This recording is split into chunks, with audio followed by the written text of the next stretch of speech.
ಸ್ನೇಹಿತರೆ ನಮಸ್ಕಾರ. Big boss ಇನ್ನೇನು ಫಿನಾಲೆ ಹಂತ ತಲುಪಿದೆ. ಈ ಸಂದರ್ಭದಲ್ಲಿ 6 ಜನ ಮಾತ್ರ ಇರಬೇಕಾಗತ್ತೆ. ಆದರೆ ನಿನ್ನೆ ತನಕ 7 ಜನ ಇದ್ದಿದ್ರು. ನಿನ್ನೆ ಧ್ರುವಂತ್ ಅವರು ಔಟ್ ಆಗಿ ಮನೆಯಿಂದ ಹೊರಗಡೆ ಹೋಗಿದ್ದಾರೆ. ಆದರೆ ಒಂದು ಪ್ರಶ್ನೆ ಎದ್ದಿರುವಂಥದ್ದು, ಧ್ರುವಂತ್‌ಗಿಂತ ಕಾವ್ಯ ಅಷ್ಟೊಂದು ಎಂಟರ್ಟೈನ್ಮೆಂಟ್ ಕೊಟ್ಟಿಲ್ಲ ಅಥವಾ ಟಾಸ್ಕ್ ವಿಚಾರದಲ್ಲೂ ಕೂಡ ಏನು ಅಷ್ಟೊಂದು ಕಾಣಿಸ್ಕೊಳ್ತಾ ಇಲ್ಲ ಆಯಿತು. ಆದರೆ ಕಾವ್ಯ ಸೇವ್ ಆಗಿ ಧ್ರುವಂತ್ ಹೇಗೆ ಹೋದ್ರು ಎನ್ನುವಂಥ ಪ್ರಶ್ನೆ ಉದ್ಭವ ಆಗ್ತಾ ಇದೆ. ಹೊರಗಡೆ ಚರ್ಚೆ ಆಗ್ತಾ ಇರುವಂಥ ವಿಚಾರ ಏನಪ್ಪ ಅಂತ ಹೇಳಿದ್ರೆ, ಕಿಚ್ಚ ಸುದೀಪ್ ಅವರು ಮೊನ್ನೆ ಕೊಟ್ಟಿರುವಂಥ ಚಪ್ಪಾಳೆ, ಅದು ಕೂಡ ಧ್ರುವಂತ್ ಹಾಗೆ ಅಶ್ವಿನಿ ಗೌಡ ಅವರಿಗೆ.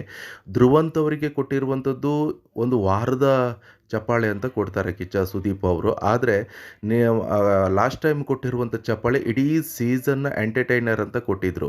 ಅಂದರೆ ಇಡೀ ಸೀಸನ್ 1ರಿಂದ 11 ತನಕ, ಅಂದರೆ 12ನೇ ಸೀಸನಲ್ಲಿ ಧ್ರುವಂತ್ ಇದ್ರಲ್ವ, 12 ಸೀಸನಲ್ಲಿ ಹೈಯೆಸ್ಟ್ ಎಂಟರ್ಟೈನರ್ ಅಂತ ಕೊಟ್ಟಿದ್ದಾರೆ. ಸೊ ಅಷ್ಟೊಂದು ನಗಿಸಿದ್ದಾರೆ ಹಾಗೆ ಹೀಗೆ ಅಂತ ಚಪ್ಪಾಳೆ ಕೊಟ್ಟಿದ್ದರು. ಅದು ಸಾಕಷ್ಟು ಚರ್ಚೆ ಆಯಿತು. ಈ ಚಪ್ಪಾಳೆಗೆ ವಿರೋಧ ಕೂಡ ವ್ಯಕ್ತ ಆಯಿತು. ಅದಾದ ಮೇಲೆ ಕಲರ್ಸ್ ಕನ್ನಡ ಅವರು ಪೇಜಲ್ಲಿ ಏನು ಮಾಡಿದ್ರು ಅಂತ ಹೇಳಿದ್ರೆ, ಸೀಸನ್ನಿನ ಚಪ್ಪಾಳೆ ತೆಗೆದುಬಿಟ್ಟು ವಾರದ ಚಪ್ಪಾಳೆ ಅಂತ ಧ್ರುವಂತ್ ಅವರಿಗೆ ಕೊಟ್ಟಿದ್ದರು.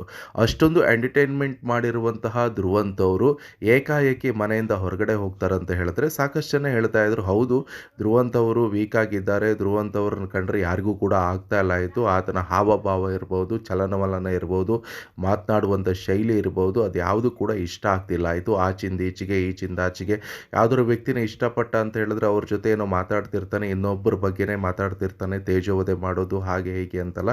ಸೊ ಆತ ಮಾಡೋದು ತೇಜೋವಧೆ, ಆತ ಹೇಳೋದು ಇನ್ನೊಬ್ರು ಯಾರೋ ಗಿಲ್ಲಿ ಮಾಡ್ತಾ ಇದ್ದಾರೆ, ರಕ್ಷಿತಾ ಮಾಡ್ತಾ ಇದ್ದಾರೆ, ಅವ್ರದ್ದು ಸರಿ ಇಲ್ಲ, ಇವ್ರದ್ದು ಹಾವಭಾವ ಸರಿ ಇಲ್ಲ, ಮಾತನಾಡುವಂಥ ರೀತಿ ನೀತಿ ಯಾವುದು ಸರಿ ಇಲ್ಲ, ನಡೆ ನುಡಿ ಸರಿ ಇಲ್ಲ ಅಂತ ಧ್ರುವಂತ್ ಹೇಳ್ತಾ ಇರ್ತಾನೆ. ಆದರೆ ಮಾಡೋದು ಪೂರ್ತಿ ಧ್ರುವಂತದ ಕೆಲಸ. ಅಶ್ವಿನಿ ಅವರ ಪಕ್ಕದಲ್ಲಿ ಕೂತ್ಕೊಂಡು ಯಾರ್ಯಾರ ವಿಚಾರದಲ್ಲಿ ಏನೇನು ಮಾತಾಡ್ತಾನೆ ಎಲ್ಲರಿಗೂ ಕೂಡ ಗೊತ್ತಿರುವಂಥ ವಿಚಾರ.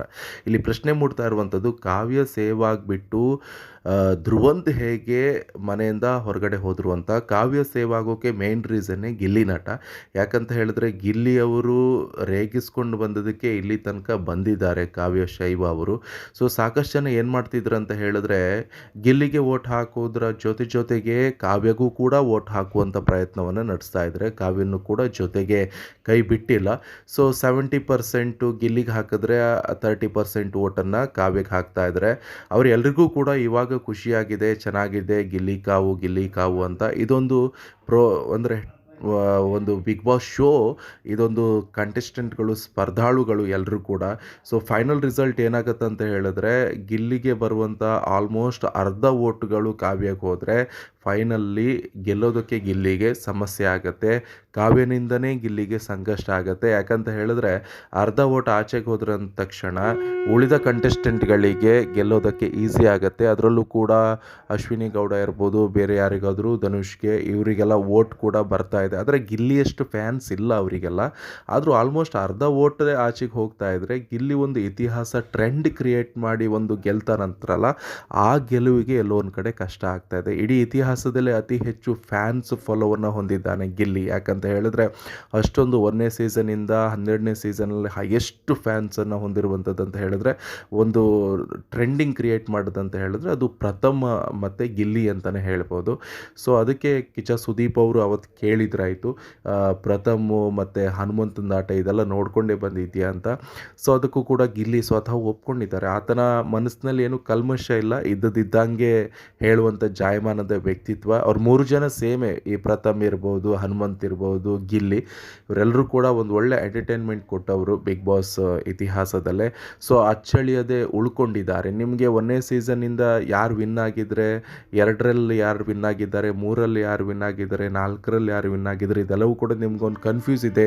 ಅವರ ಇವರ ಅಂತೆಲ್ಲ ಹೇಳಿಬಿಟ್ಟು. ಆದರೆ ಇವರೆಲ್ಲರೂ ಕೂಡ ಬಿಗ್ ಬಾಸಲ್ಲಿ ಇದ್ದಿದ್ರು, ಒಳ್ಳೆ ಎಂಟರ್ಟೈನ್ಮೆಂಟ್ ಕೊಟ್ಟಿದ್ದರು ಜನರಿಗೆ ಅಂತ ನಮಗೆ ಪಟ್ಟಂತ ಒಂದು ಫ್ಲ್ಯಾಶ್ ಆಗಿಬಿಡುತ್ತೆ. ಗಿಲ್ಲಿ ಎಷ್ಟೇ ಸೀಸನ್ ಬಂದರೂ ಕೂಡ ಒಬ್ಬ ಗಿಲ್ಲಿ ಅಂತ ಇದ್ದಿದ್ದ ಸಖತ್ ಎಂಟರ್ಟೈನರ್ ಅಂತ ಗೊತ್ತಾಗ್ಬಿಡುತ್ತೆ.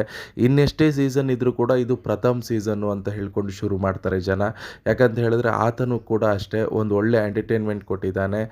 ಇನ್ನೊಂದು ಕಡೆಯಲ್ಲಿ ಹನುಮಂತು ಕೂಡ ಅಷ್ಟೇ, ಹನುಮಂತನು ಯಾವ ರೀತಿಯಾಗಿ ಎಂಟರ್ಟೈನ್ಮೆಂಟ್ ಕೊಟ್ಟಿದ್ದಾನೆ ಅಂತ ಹೇಳ್ಕೊಂಡು ಎಲ್ರಿಗೂ ಗೊತ್ತಾಗ್ತಾ ಇರುವಂಥ ವಿಚಾರ. ಆದರೆ ಹಿಂದೆ ಅರುಣ್ ಸಾಗ್ ಅವರಿಗೂ ಕೂಡ ಅಂಥದ್ದೇ ಪರಿಸ್ಥಿತಿ ಆಯಿತು. ಯಾಕಂತ ಹೇಳಿದ್ರೆ ಒಳ್ಳೆ ಎಂಟರ್ಟೈನ್ಮೆಂಟ್ ಕೊಟ್ಟಿದ್ರು, ಆದರೆ ವಿನ್ ಆಗಿದ್ದು ಇನ್ಯಾರು.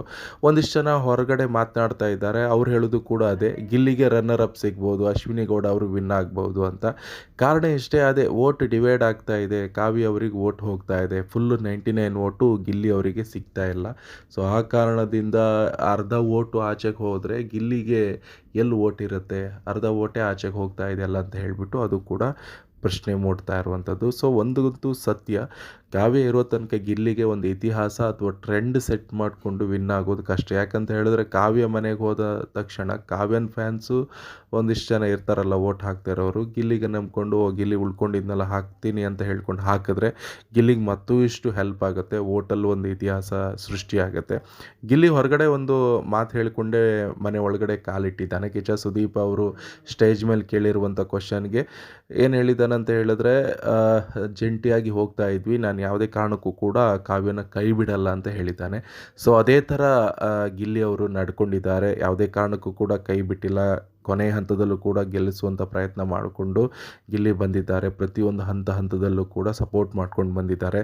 ಯಾರು ಏನೇ ಹೇಳಿದ್ರು ಕೂಡ ತಲೆ ಕೆಡಿಸ್ಕೊಳ್ತಾ ಇಲ್ಲ ಆಯಿತು. ಆದರೆ ಕಾವ್ಯ ಹಾಗಲ್ಲ.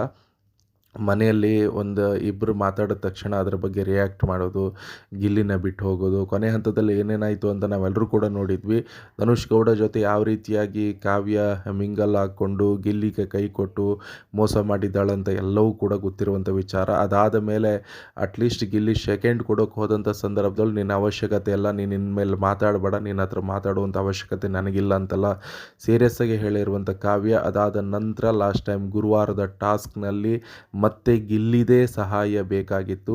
ವಾಪಸ್ ಗಿಲ್ಲಿ ಹತ್ರನೇ, ಗಿಲ್ಲಿ ನನ್ನ ಪರವಾಗಿ ಆಡ್ತೀಯ ಅಂತ ಕೇಳ್ಕೊಂಡು ಬಂದಿರುವಂಥ ಇದೇ ಕಾವ್ಯ ಒಂಥರ ಶಕುನಿ, ಕನ್ನಿಂಗ್, ಕುತಂತ್ರಿ, ಸ್ವಾರ್ಥ ಎಲ್ಲವೂ ಕೂಡ ಎದ್ದು ಕಾಣುತ್ತೆ. ಆದರೆ ಗಿಲ್ಲಿಗೆ ಅದು ಯಾವುದೂ ಕೂಡ ಇಲ್ಲ. ಹೌದು, ಆಟ ವಿನ್ ಆಗಬೇಕು, ಫೈನಲಿಸ್ಟಲ್ಲಿ ಯಾವ ರೀತಿಯಾಗಿ ಗೆಲ್ಲಬೇಕು ಅದೆಲ್ಲವೂ ಕೂಡ ಗೊತ್ತಿರುವಂಥ ವಿಚಾರ. ಮೊದಲಿಂದನೂ ಹೇಗೆ ಆಟ ಆಡ್ಕೊಂಡು ಬಂದಿದ್ದಾನೆ, ಯಾವ ರೀತಿಯಾಗಿ ಸಪೋರ್ಟ್ ಮಾಡ್ಕೊಂಡು ಬಂದಿದ್ದಾನೆ, ಅದೇ ರೀತಿಯ ಸಪೋರ್ಟಲ್ಲಿದ್ದಾರೆ.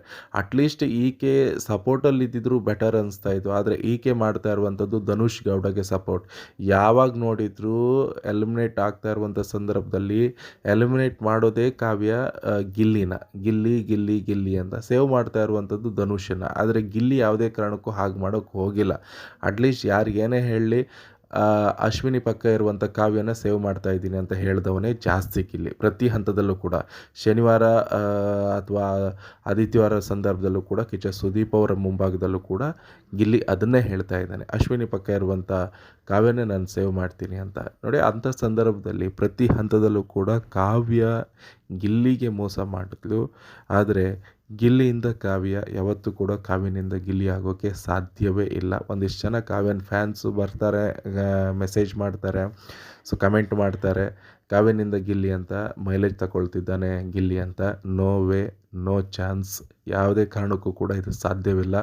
ಏನೇ ಇದ್ರೂ ಕೂಡ ಗಿಲ್ಲಿಯಿಂದ ಕಾವ್ಯ ಮೈಲೇಜ್ ತಗೊಂಡು ಇಷ್ಟು ದೂರ ಬಂದಿದ್ಲು. ಇಲ್ಲ ಅಂತ ಹೇಳಿದರೆ ಕಾವ್ಯ 2 ಅಥವಾ 3ನೇ ವೀಕಲ್ಲು ಮನೆಗೆ ಹೋಗಬೇಕಾಗಿತ್ತು ಬ್ಯಾಗ್ ಹಿಡ್ಕೊಂಡು. ಸೊ ವೀಕ್ಷಕರು, ನಿಮ್ಗೇನು ಅನಿಸುತ್ತೆ ಅದನ್ನು ಕಮೆಂಟ್ ಬಾಕ್ಸಲ್ಲಿ ತಪ್ಪದೆ ಮೆನ್ಷನ್ ಮಾಡಿ. ಜೊತೆಗೆ ನಮ್ಮ ಯೂಟ್ಯೂಬ್ ಚಾನಲ್ಗೆ ಸಬ್ಸ್ಕ್ರೈಬ್ ಆಗಿ, ಫೇಸ್ಬುಕ್ನಲ್ಲಿ ಫಾಲೋ ಆಗಿ. ಧನ್ಯವಾದ. ಕರ್ನಾಟಕ.